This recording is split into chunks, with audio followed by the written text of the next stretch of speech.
ಸ್ನೇಹಿತರೆ, ಎಲ್ಲರಿಗೂ ಸ್ವಾಗತ. ಇದು ತಿಳಿ ಕನ್ನಡ ದ್ವಿತೀಯ ಭಾಷಾ ಕನ್ನಡ ಪಠ್ಯ ಪುಸ್ತಕ 8ನೇ ತರಗತಿಯ ಮುಂದುವರಿದ ಭಾಗವಾಗಿದೆ. ಹಾರಿದ ಹಕ್ಕಿಗಳು. ರಚನಾಕಾರ ಆರ್.ವಿ. ಭಂಡಾರಿ. ಇವರ ಸಂಕ್ಷಿಪ್ತ ಪರಿಚಯ. ರೋಹಿದಾಸ್ ವಿಠ್ಠಲ್ ಭಂಡಾರಿಯವರ ಊರು ಉತ್ತರ ಕನ್ನಡ ಜಿಲ್ಲೆಯ ಹೊನ್ನಾವರ ತಾಲೂಕಿನ ಕೆರೆಕೋನ. ಜನಿಸಿದ್ದು 1936ರಲ್ಲಿ. ಸಾಹಿತ್ಯದ ವಿವಿಧ ಚಟುವಟಿಕೆಗಳಲ್ಲಿ ತಮ್ಮನ್ನು ಹೆಚ್ಚು ತೊಡಗಿಸಿಕೊಂಡಿದ್ದವರು. ಇವರ ಪ್ರಮುಖ ಕೃತಿಗಳೆಂದರೆ ಕಣ್ಣೇಕಟ್ಟೆ, ಕಾಡೆಗೂಡೆ, ಕೊಲೆಗಾರ, ಪತ್ತೆಯಾಗಲಿಲ್ಲ, ಹದ್ದುಗಳು ಇವು ಕವನ ಸಂಕಲನಗಳು. ಬೆಂಕಿಯ ಮಧ್ಯೆ, ನೆರೆಹಾವಳಿ, ಬಿರುಗಾಳಿ, ನೆರೆಹಾವಳಿ ಮತ್ತು ಗೋಡೆಗಳು, ತಲೆಮಾರು ಇವು ಕಾದಂಬರಿಗಳು. ಮೀನ್ ಪಳದಿ ಇದು ಕಥಾ ಸಂಕಲನ. ಮಕ್ಕಳ ಸಾಹಿತ್ಯದಲ್ಲೂ ಕೂಡ ಇವರು ಕೃಷಿ ಮಾಡಿದ್ದಾರೆ. ಇವರಿಗೆ ವಾಜಂತ್ರಿ ಶಿಕ್ಷಣ ಪ್ರಶಸ್ತಿ, ಜಿಲ್ಲೆ ಹಾಗೂ ರಾಜ್ಯ ಶಿಕ್ಷಕ ಪ್ರಶಸ್ತಿಗಳು, ಕನ್ನಡ ಸಾಹಿತ್ಯ ಪರಿಷತ್ತಿನ ಶಿಶು ಸಂಗಮೇಶ್ ದತ್ತಿ ಪ್ರಶಸ್ತಿ, ಯಶವಂತನ ಯಶೋಗೀತ ಮಕ್ಕಳ ಕಾದಂಬರಿಗೆ ರಾಜ್ಯ ಸಾಹಿತ್ಯ ಅಕಾಡೆಮಿ ಪ್ರಶಸ್ತಿ,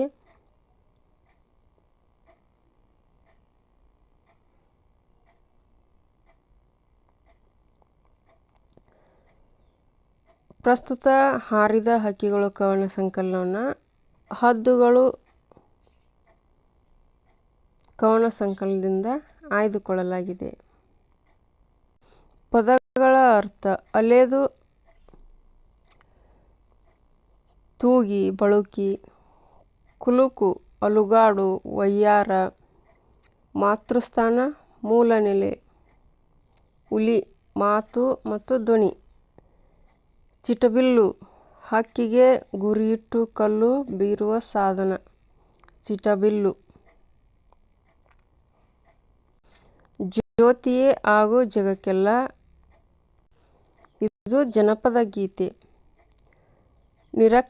ನಿರಕ್ಷರಸ್ಥರಾದ ಗ್ರಾಮೀಣ ಜನರು ತಮ್ಮ ಜೀವನಾನುಭವಗಳನ್ನು ಸಹಜವಾಗಿಯೇ ಅಭಿವ್ಯಕ್ತಿಸುವ ಜಾನಪದ ಸಾಹಿತ್ಯ ಕಂಠಸ್ಥ ಸಂಪ್ರದಾಯದಲ್ಲಿ ಬೆಳೆದು ಬಂದಿದೆ.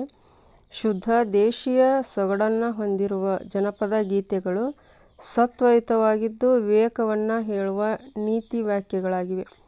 ಪ್ರಸ್ತುತ ಜನಪದ ಗೀತೆಯಲ್ಲಿ ತಾಯಿ ತನ್ನ ಮಗುವಿಗೆ ಹೇಳುವ ವಿವೇಕ, ವಿದ್ಯಾಭ್ಯಾಸದ ಮಹತ್ವ, ಶ್ರೀಮಂತಿಕೆಯ ಅಸ್ಥಿರತೆ, ನಮ್ಮ ನಡವಳಿಕೆಗಳ ಮೇಲಿನ ನಂಬಿಕೆ, ತಾಯಿಯ ಮೇಲಿನ ಪ್ರೀತಿ, ಸಂಬಂಧಗಳ ನಿಜ ಸ್ವರೂಪ ಸರಳ ಸುಂದರವಾಗಿ ಅಭಿವ್ಯಕ್ತಗೊಂಡಿದೆ.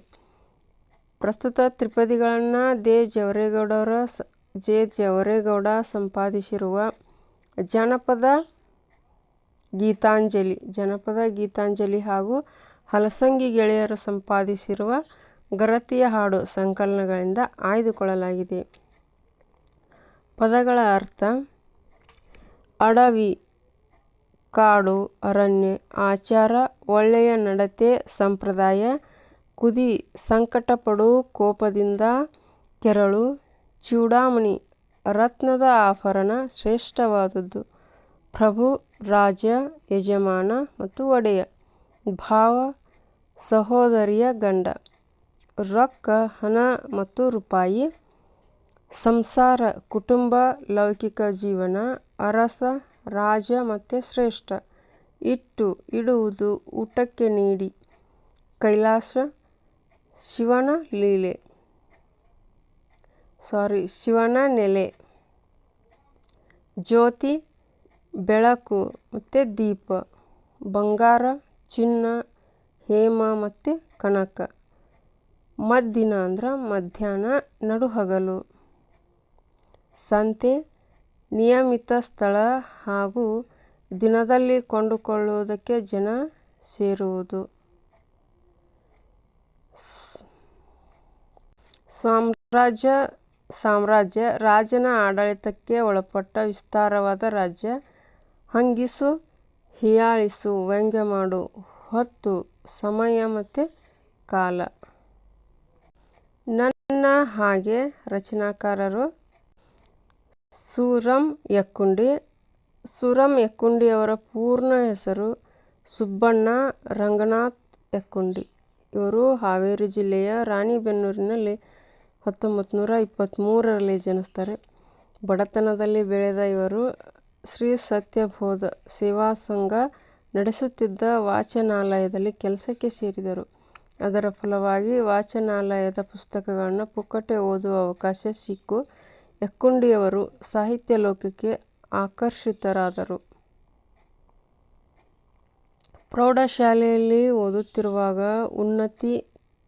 ಉನ್ನತಿ ಕೈಬರಹದ ಪತ್ರಿಕೆಯನ್ನು ಸಂಪಾದಿಸಿ ಪ್ರಕಟಿಸಿದರು. ಉನ್ನತಿ ಪತ್ರಿಕೆ. ಇವರ ಪ್ರಮುಖ ಕೃತಿಗಳೆಂದರೆ ಆನಂದತೀರ್ಥ, ಸಂತಾನ, ಹಾವಾಡಿಗರ ಹುಡುಗ,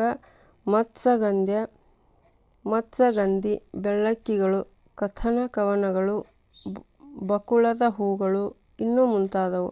ಇವರಿಗೆ ಸೋವಿಯತ್ ಲ್ಯಾಂಡ್ ನೆಹರು ಪ್ರಶಸ್ತಿ, ರಾಜ್ಯ ಶಿಕ್ಷಕ ಪ್ರಶಸ್ತಿ, ಕರ್ನಾಟಕ ಸಾಹಿತ್ಯ ಅಕಾಡೆಮಿ ಪ್ರಶಸ್ತಿ ಹಾಗೂ ಬಕುಳದ ಹೂಗಳು ಕೃತಿಗೆ ಕೇಂದ್ರ ಸಾಹಿತ್ಯ ಅಕಾಡೆಮಿ ಪ್ರಶಸ್ತಿ ಲಭಿಸಿವೆ. ಶ್ರೀಯುತರು 1995ರಲ್ಲಿ ಮರಣ ಹೊಂದಿದರು.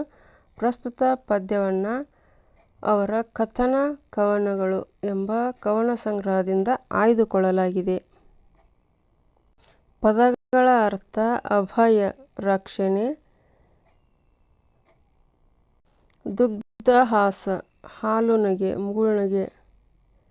ನೆರೆ, ಗುಂಪು ಸೇರು. ಮುಗಿಲು, ಮೋಡ, ಎತ್ತರದ ಸ್ಥಾನ. ಸೆಣಸು, ಹೋರಾಡು. ಹಮ್ಮು, ಅಹಂಕಾರ. ಚಂಪು, ತಂಬಿಗೆ. ನುಡಿಯ ಹೊಳೆ, ನಿರಂತರವಾಗಿ ಕೇಳಿಬರುವ ಮಾತು. ಮಜ್ಜನ, ಮಾರ್ಜನ, ಸ್ನಾನ. ಮಜ್ಜನ ತದ್ಭವ, ಮಾರ್ಜನ ತತ್ಸಮ. ಮುಗ್ಧ, ಸರಳ ಸ್ವಭಾವದ. ಹಚ್ಚಡ, ಹೊದಿಕೆ. ತೂಗಿ ಮರಗಳೇ. ಎನ್. ಎಸ್. ಲಕ್ಷ್ಮೀನಾರಾಯಣ ಭಟ್ ಅವರ ರಚನೆ. Doctor N. S. Lakshminarayana Bhat ಅವರು 1936ರಲ್ಲಿ ಶಿವಮೊಗ್ಗದಲ್ಲಿ ಜನಿಸಿದರು. ಇವರು ಬೆಂಗಳೂರು ವಿಶ್ವವಿದ್ಯಾಲಯದಲ್ಲಿ ಕನ್ನಡ ಪ್ರಾಧ್ಯಾಪಕರಾಗಿ ಸೇವೆ ಸಲ್ಲಿಸಿ ನಿವೃತ್ತರಾಗಿದ್ದಾರೆ. ನೈಶಿಲ ಭಟ್ಟ ಎಂಬ ಕಾವ್ಯನಾಮದಿಂದ ಪ್ರಸಿದ್ಧರಾಗಿರುವ ಇವರು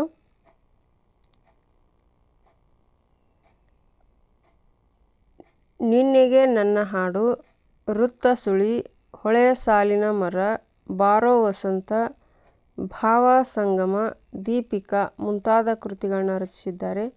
ಇವರ ಹೊರಳು ದಾರಿಯಲ್ಲಿ ಕಾವ್ಯ, ನಂದನ, ಚಿನ್ನದ ಹಕ್ಕಿ ಕೃತಿಗಳಿಗೆ ಕರ್ನಾಟಕ ಸಾಹಿತ್ಯ ಅಕಾಡೆಮಿ ಬಹುಮಾನ ದೊರೆತಿದೆ.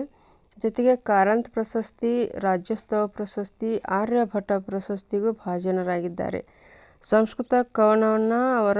ಪ್ರಸ್ತುತ ಕವನವನ್ನು ಅವರ ಸಮಗ್ರ ಕಾವ್ಯ ಸಂಪುಟ 2 ಕೃತಿಯಿಂದ ಆಯ್ದುಕೊಳ್ಳಲಾಗಿದೆ.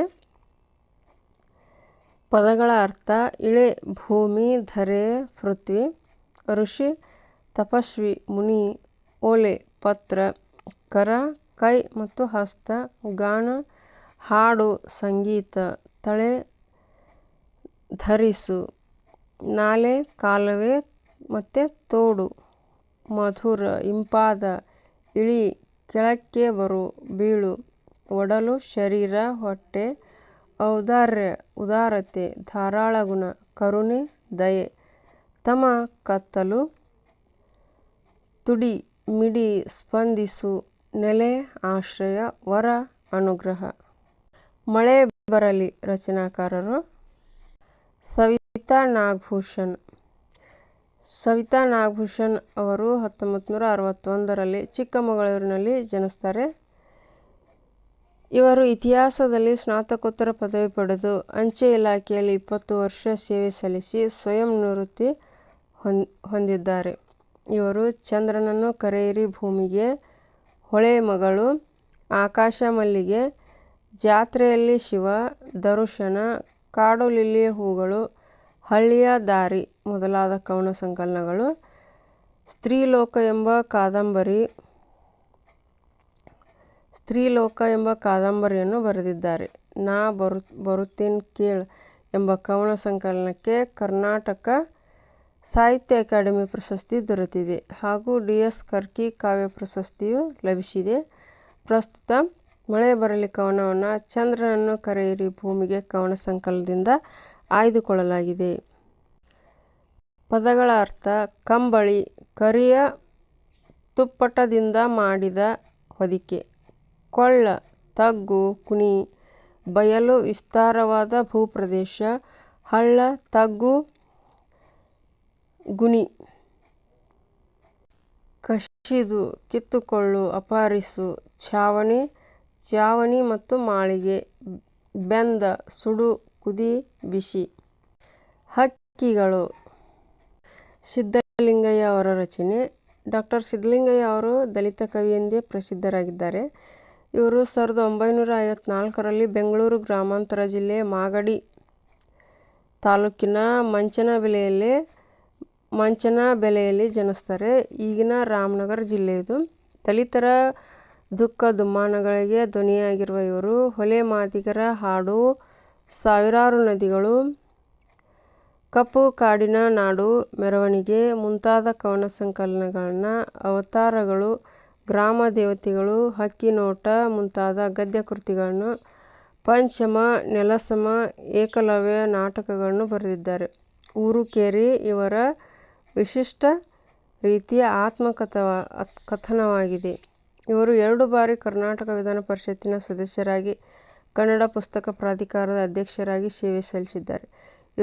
ಇವರಿಗೆ ರಾಜ್ಯೋತ್ಸವ ಪ್ರಶಸ್ತಿ, ಡಾ. ಅಂಬೇಡ್ಕರ್ ಶತಮಾನೋತ್ಸವ ವಿಶೇಷ ಬಹುಮಾನ, ರಾಜ್ಯ ಸಾಹಿತ್ಯ ಅಕಾಡೆಮಿ ಬಹುಮಾನ ಮುಂತಾದ ಪ್ರಶಸ್ತಿಗಳು ಸಂದಿವೆ.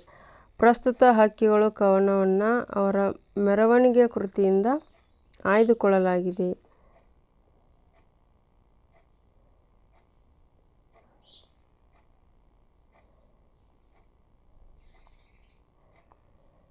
ಪದಗಳ ಅರ್ಥ: ಅರಸು, ಹುಡುಕು, ಶೋಧಿಸು. ಕಮರು, ಕುಂದು, ಬಾಡು, ನಾಶವಾಗು. ಕರಾಳ, ಭಯಂಕರವಾದ, ವಿಕೃತವಾದ. ಗಂಜಲ, ಗೋಮೂತ್ರ. ಬಾಡು, ಕುಗ್ಗು, ಒಣಗು, ಕಳೆಗುಂದು. ಸೀಳುದಾರಿ, ಕವಲುದಾರಿ. ಅರಿ, ತಿಳಿ. ಎಂಜಲು, ತಿಂದು ಮಿಕ್ಕಿದ್ದು. ಕುಶಿ, ಕುಗ್ಗು. ಆಯಾಸಗೊಂಡು ಬೀಳು. ಪಾತಾಳ, ಭೂಮಿ ಕೆಳಗಿನ 7 ಲೋಕಗಳಲ್ಲಿ ಒಂದು, ಬಹಳ ಆಳವಾದ ಸ್ಥಳ. ಬಿರಿ, ಅರಳು, ಬಿರುಕು. ಹೊತ್ತು, ಸಮಯ. ಗೌರವಿಸು ಜೀವನವ.